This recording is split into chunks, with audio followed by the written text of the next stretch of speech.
Peace and blessings, family. When I give things to the universe, it is gracious enough to return them. Peace and blessings, yeah? Peace and blessings, yeah? Oh, okay.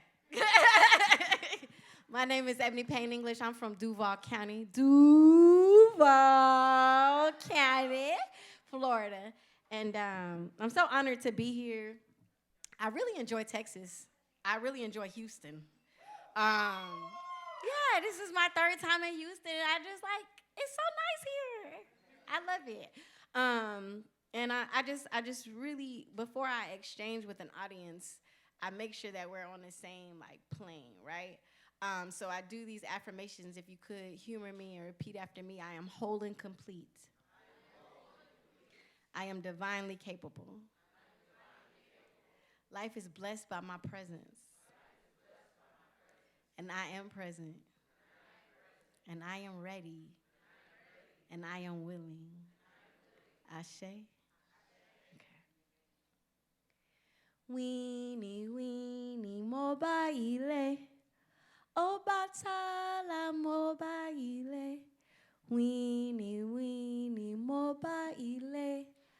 Obatala mobile. Weenie, weenie, mobile. Obatala mobile. Mobile. Mobile. I'm the mama who tried to warn you there'd be days like this. The prophetess and the myth. The messenger and the message. I am a blessing. Therefore, I am blessed. I am what became of my ancestors' reign and descent. I was never meant to survive it. Nevertheless, here I am thriving. I am alive and well. I am healing myself, forgiving missteps. I am drifting a little farther and loving a little harder. I am safe harbor for the harbored resentment against the misfits and outcasts. Cast your cares upon me. Confront me with all of your suggestive corrections I'm collecting to hang on the walls of my studio sessions, each one a lesson on just how mistaken you must be to attempt control over Queen. I am the land of the free. On my feet. Despite my scars, my unbarred bars are unabashed by the brash things you say to state trooper my parade. I am still afloat, even though they turn black folks to ghosts every day. I am unfazed by the demons of yesterday. I am today and forever. I am the ever-glowing muse of the creator. I am more than skin deep. I've no Emmy, but the world in my palms is no challenge. I am balanced enough to congratulate true talent and still evaluate the talents of those who pick apart my gifts. I am the A-list. Authentic, audacious, atomic. I'm the bomb, diggity, erotic, bionic like Babs somewhere in the lab cooking up substance. I am sustenance.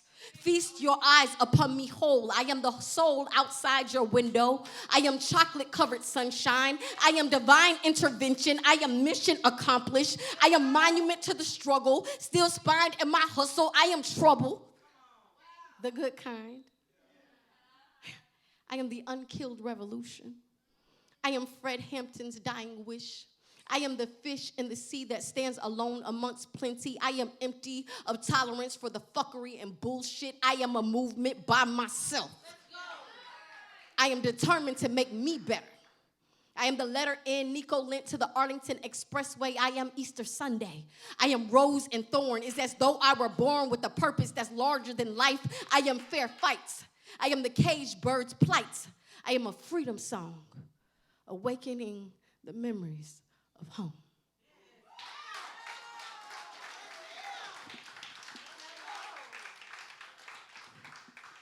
Happy Women's History Month.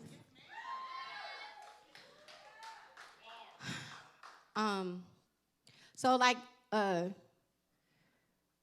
this year for me has been about whatever pleases me.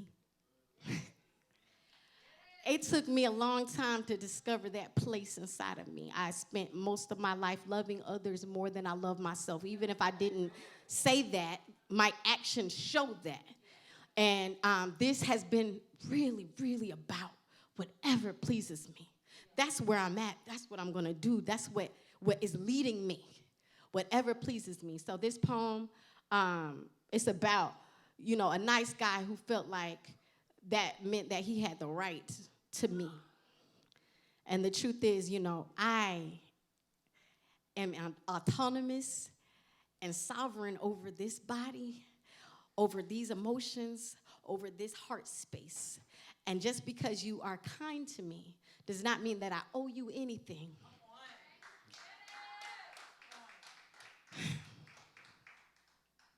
Also, I discovered that, I've been socialized to believe that marriage was like the prize. You know what I'm saying? And this was somebody who felt like they were the marriage material. And my mama liked you, and my daddy liked you, and everybody thought we was and my thing is, like, that is not my prize. That is not what I'm striving to accomplish as a woman, And I think we have to start having these conversations. I have a daughter, and I have to start having these conversations with her because I don't want her growing up thinking that she can accomplish all of this and it will mean nothing if she's unmarried, right? It would be nice. I'm not saying that, but it's just not my end game, The closer I get to finding myself, the more distant I become. The more distant I become, the more I become undone, unraveled, well-traveled and spread out. The foulest things fly out of your mouth when you begin to doubt the sincerity of true love's affection. You were neglected. I was occupied with the baggage I hide inside the closet next to the skeletons. I did love you to the best of my ability. That may be hard for you to believe, but these things don't come with instructions. How do functional relationships function? My grandparents been married over 64 years. I dared not ask them out of fear. They will utter the scariest word I've ever heard: compromise. We were ahead of our time. I was young and wounded. Fell hard, and soon it became painfully obvious I'd incurred internal injuries from the tumble. I crumbled under the pressure. I admit to being the lesser person. What can I say? I'm a sore loser of solitude, of privacy, of guarded secrets, of protected pieces of me. You were fumbling around in areas that were out of bounds. You did not have jurisdiction nor security clearance. You went in despite it did not feel right. That's the best I can describe it. I was frightened. And I hate what I fear. And I fear what I don't understand. And I don't understand your investigative nature. Your intrusive behavior put me in danger. My anger was defensive action for the perimeter of which you had no compassion nor regard for. I require more. Before I allow the browse of the grounds in my emotional state, I've made mistakes. I've repaid myself with precaution. You were often too close for comfort. You were like a hunter, and I was under the impression you were just trying to get me. I know now you were just trying to get me. No one ever made such personal inquiries. I responded aggressively, and I apologize. You were always so kind, and I know you'll find what you seek, but there was this masterpiece you wanted to be inside of me, and the art is never inside of me. I only draw from my surroundings, and my circumstances were grounding. I was fixtured. Not quite the queen you had pictured. And I tried to earn you, to learn you, to accept your gifts, to convince myself that I deserved them. Instead, I burned them with my tongue, made misery out of fun. You could have been the one if I were whole. But there was a hole, a pretty hole, the prettiest hole that you ever did see through the center of me, and it was not your job to mend. We had to end for my healing process to begin, and still I miss you, friend. I accept the unspoken reasoning why you do not speak to me. We could not ever be together, and forever does not feel the same when it means never.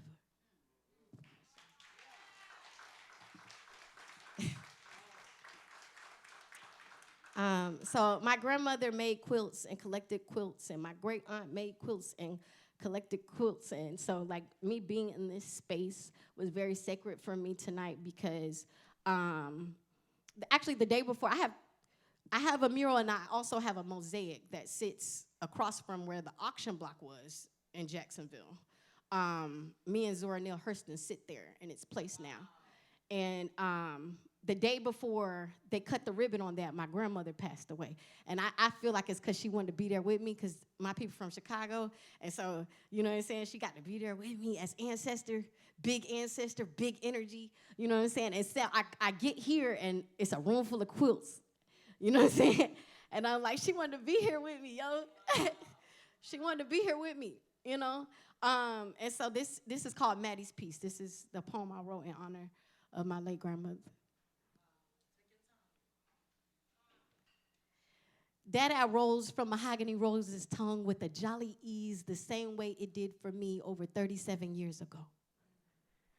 I am waiting to know if she will ever know that mama, while harder to say, is a gracious call to prayer creator. You are often misgendered in sacred textbooks. Successful men have attempted to erase you the best way they can with an idea. But destiny would have it not so. They may sleep on your woes while the whole world rests on your shoulders, but your dreams have awoke the godhood once spoke of. Better inspired by a mother's love than a baby daddy's neglect might check. I regret the day I took off my crown to ground myself in his arms. Far from exultation's birthrighted to me, I wanted to be more palatable for him to digest, more palpable for his touch. Stardust is cumbersome in the throat of those who choke on their own lies. Love has been the demise of all who did not first contribute to themselves. Distance is fonder of smaller hearts than yours, my dearest, endless mother love. What did you keep? She says, only what was necessary. What did you leave behind? She says, the dead and the weight. Family has never escaped your protection. How do you know them? She says, legacy is always familiar when you encounter it. Happiness has evaded many of these exchanges. Pride would cause the menfolk to disagree. Inside of me is a place of empathy for the silent tears of our grandmothers. Every one of them face down in a war room or a prayer closet. This one is for them. A requiem for the OGs, a poem for the portals, a memorial for the truth tellers, the sacred waters, the defenders of all things beautiful, their wombs, their wind, their rain. The ancestors came to me on a beach. It was March 13, 2017, in the middle of a thunderstorm. They made Jubilee out of forlorn in honor of the born who give birth. And my dearest Mother Earth, and all of the hurt in little girls' eyes who eye me from the back of a classroom, who have not yet found the courage to brave bad grades, broken homes, and bullies without their headphones, so they look on ahead at me between their earbuds, learning the love leaping from my lectures is a product of every kind gesture I received from a perceived enemy when I was fighting for my life. This is for my pride, and it taking a hint of when to take several seats. This is that story of that magic that some will never appreciate, although they benefit from it every day. This is my attempt to pay homage to the color purple and the wildflowers. This is for that power the Spice Girls knew rested within, even when we are off key. Doors are still opening. The unlocked Pandora's box of the universe lurks under skirts between thighs of all sizes and reserves the right to deny you a peek. This is for those who attempt to speak nice to all those who despise any language un-American. This is for the intelligent who are reduced to their physical attributes and boardrooms their work ethic put them into. This is for all the unconquerable women whose grannies scrubbed baseboards in homes they could never afford. Now their grandbabies sit in these boardrooms like giants, defiant and aglow with their prayers, with their tears, with their love, rolling with a grateful ease from our tongues.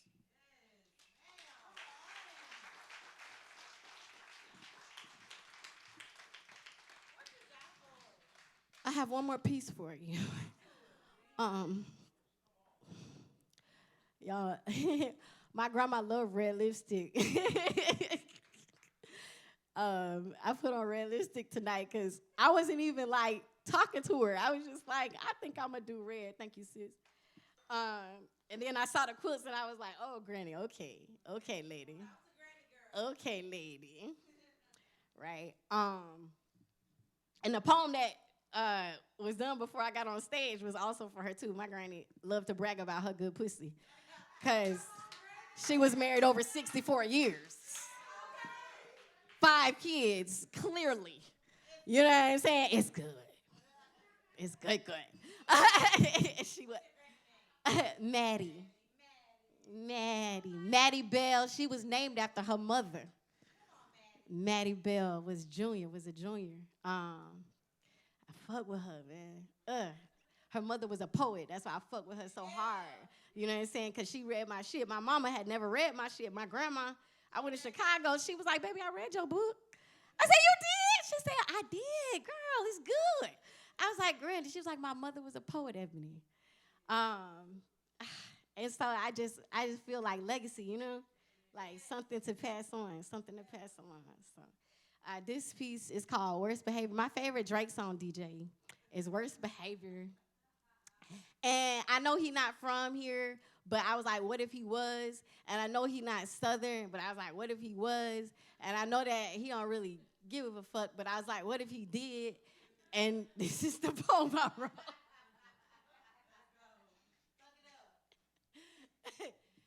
They will push you over the edge. Lie in wait for you to fall like prey into statistical references that perpetuate institutional preferences for minority males. The sliding scale is a slippery slope you won't get a chance to remount. They will discount your intelligence. Pay your accomplishments no mind until you define yourself for yourself. You'll be crunched into other people's fantasies of yourself and eaten alive. Audrey tried to warn us as best she could. The cannibals are coming in search of fresh blood, and they will beat you fair and square. You see black people in boxes as part of this country's pedagogical alignment, whether it's caskets or solitary confinement. Now, where has the time went? To maximum sentences for first-time offenses, this is survival. One of the oldest stories told in the Bible, you are not a citizen. Cain has disabled your membership. The state of Iowa is 89% Caucasian. For every one white male, there are 8 black men in incarceration. This is the world's greatest nation. Our black president supported prison privatization. It aided in stimulating the economy.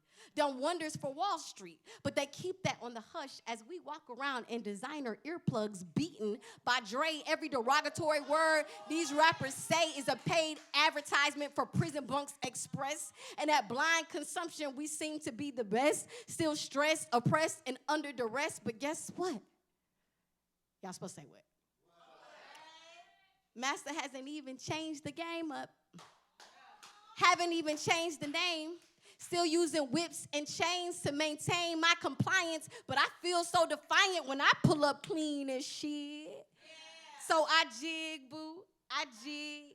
I twerk until it hurts. I shake my ass like I was auditioning for the Sarah Bartman Circus Act. Now who is that?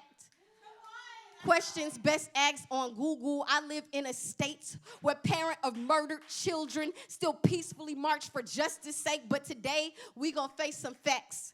Peaceful marches are not what passed the Civil Rights Act. It was the inhumanity the media was able to display on the global stage that made segregation bad for foreign relations. And the United States does not tolerate any interference with business or image. That thing with the fire hoses and German shepherds made us lepers at the UN and put tension in trade agreements. And you may deem this bitter banter, but George Zimmerman was not arrested until they brought in the cameras. These motherfuckers never loved us.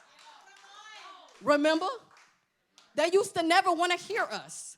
But we trust them to educate our youth. Only for our scholars like Henry Louis Gates, Cornell West, and Maya Angelou to teach at Ivy League schools. Alumni of HBCUs graduate and turn their backs. Nasir Jones gave a hip-hop fellowship to Harvard University. Of the student populace, how many do you think are black? And they telling me it's progress. And I feel like we've lost our minds. There's an innate and cultivated hate for ourselves and our own kind. And before you disagree, consider the fallacy, black on black crime, and the effortless matriculation of our neighborhood's decline. Continue to feed these babies corn, syrup, and swine, knowing it causes diabetes. Stand idly by as the pharmaceutical industry makes a killing off killing. We medicated mockeries of our forgotten history. Oh, what clueless lives we lead, continuously feeding frivolously off fictional saviors that have long lost their savor. A mirage enchanted pupil, dilated with narcotic fallacies, unscrupulous deeds, destructive by nature, a miseducated population on a very worst behavior.